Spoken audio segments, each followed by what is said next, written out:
Assalamu alaikum students. This is the book of class 9 chemistry. Now I am giving the lecture of chapter number 4. I am giving the lecture from page number 70 of your book, chapter number 4. Name of the chapter number 4 is periodicity of elements. In the previous video I have been giving the lecture about metals and non-metals. Okay, now today in this video I will give the lecture of metalloids. What are metalloids? Metalloids क्या हैं? देखें, जो elements ऐसे elements हैं periodic table के अंदर कि जिनके अंदर मेटल्स और नॉन मेटल्स दोनों की प्रॉपर्टीज़ मौजूद हैं. Okay students, look at this colourful periodic table. इसको देखें, आप वाच करें. ये देखें, ये जो आप ऑरेंज कलर के एलिमेंट्स देख रहे हैं ये मेटलॉइड्स हैं. ये ऑल टू ऑल मेटलॉइड्स हैं. मेटलॉइड्स की डेफिनेशन क्या है कि इनमें मेटल्स और नॉन मेटल्स दोनों की प्रॉपर्टीज़ मौजूद होती हैं. मेटल्स में से इलेक्ट्रिसिटी पास हो जाती है और नॉन मेटल्स में से इलेक्ट्रिसिटी पास नहीं होती.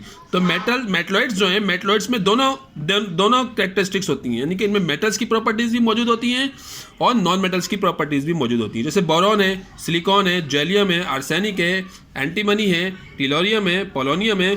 कितने मेटलॉइड्स हैं पीरियोडिक टेबल के अंदर? 1 2 3 4 5 6 7. ये 7 मेटलॉइड्स हैं. तो मेटलॉइड्स की मेन डेफिनेशन ये है कि इनमें मेटल्स और नॉन मेटल्स दोनों की प्रॉपर्टीज मौजूद होती हैं. Now come to the page number of your book 70. In this there is the heading of metalloids. Metalloids क्या हैं?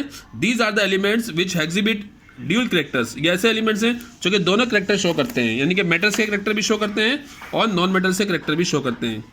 They show the properties of both metals as well as non metals, यानी कि इनमें metals की properties भी होती हैं और नॉन मेटल्स की प्रॉपर्टीज भी होती हैं. अच्छा, फॉर एग्जाम्पल मिसाल के तौर पर देयर ऑक्साइड्स आर एम्फाइट्रिक. इनके जो ऑक्साइड्स होते हैं वो एम्फाइट्रिक होते हैं, यानी कि लॉस भी करते हैं इलेक्ट्रॉन. मेटल्स क्या करते हैं? इलेक्ट्रॉन लॉस करते हैं, पॉजिटिव चार्ज आता है, और नॉन मेटल्स इलेक्ट्रॉन गेन करते हैं, इसलिए इनमें नेगेटिव चार्ज आ जाता है. तो मैंने बताया ना आपको, मेटल्स का इन पे पॉजिटिव चार्ज होता है, नॉन मेटल्स पर नेगेटिव. पॉजिटिव इसलिए होता है कि इलेक्ट्रॉन देते हैं, इन पर नॉन मेटल्स पर नेगेटिव चार्ज इसलिए होता है कि इलेक्ट्रॉन लेते हैं. तो मेटलॉइड्स को कहा गया है कि एम्फाइट्रिक यानी कि जिनमें पॉजिटिव और नेगेटिव इलेक्ट्रॉन देने और लेने दोनों की सलाहियत मौजूद हो, क्योंकि इनमें मेटल्स और नॉन मेटल्स दोनों की प्रॉपर्टीज एक साथ मौजूद होती हैं, तो इसलिए इनमें पॉजिटिव और नेगेटिव यानी कि एम्फाइट्रिक कहा जाता है. ओके. तो एग्जांपल्स ये हैं कि पीरियोडिक टेबल के ग्रुप, यानी कि ग्रुप थर्ड है. ग्रुप थर्ड ए में जो बोरॉन है वो मेटलॉइड है. सिलिकॉन है.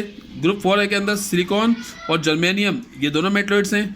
ग्रुप 5A में आर्सेनिक, एंटीमनी ये दोनों मेटलॉइड हैं. टिलोरियम और पोलोनियम ग्रुप 6 में ये भी मेटलॉइड है दोनों.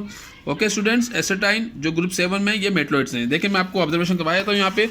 ये देखें, ग्रुप नंबर 3 में बोरॉन ये मेटलॉइड है. फिर ग्रुप नंबर 4 में आए सिलिकॉन और गैलियम ये दोनों मेटलॉइड हैं.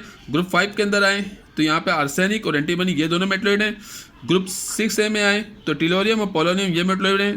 ओके, तो ये मेटलॉइड एलिमेंट्स हैं और मेटलॉइड का कलर ऑरेंज इस तरह का होता है. ओके, सो ये today in this lecture I told about the properties of metalloids and definition of metalloid. Okay, in the next video I will give the lecture of transition metals. Transition metals क्या होती हैं, इनके मुताबिक मैं आपको lecture दूंगा. ये जो आप ग्रीन एलिमेंट्स देख रहे हैं ये ट्रांजिशन मेटल्स हैं. Okay, so students, kindly like and subscribe my this video and hit the bell icon. Thank you very much.